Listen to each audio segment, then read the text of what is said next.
कराची में सबसे ज्यादा डकैतियों में मुलव्विस अफगानी, पाकिस्तान की सड़कों पर पाकिस्तान को गालियां।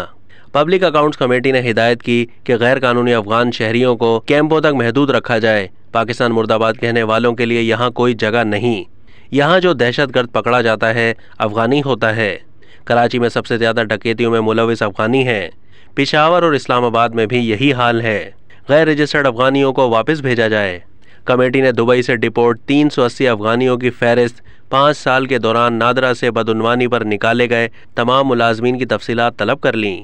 कमेटी का इजलास चेयरमैन नूर आलम खान की ज़ेर सदारत हुआ, जिसमें अरकान अफगान शहरियों की पाकिस्तान में गैर कानूनी मौजूदगी पर फट पड़े। चेयरमैन ने कहा कि अफगान शहरियों को कराची जैसे शहर में खुला छोड़ा हुआ है। हर शहर में अफगानी बगैर दस्तावेज़ात के फिर रहे हैं। हालांकि ईरान और दीगर ममालिक में अफगानियों के लिए मैकेनिज़्म मौजूद है। पाकिस्तान की सड़कों पर पाकिस्तान को गालियां निकाली जा रही हैं। पाकिस्तान में रहते हुए पाकिस्तान के लिए मुर्दाबाद के नारे लगाए जा रहे हैं। अमेरिका जाकर अमेरिका मुर्दाबाद का नारा लगाकर दिखाएं। अब तक के लिए इतना ही। मज़ीद मालूमात के लिए डेली जंग के यूट्यूब चैनल को सब्सक्राइब कीजिए।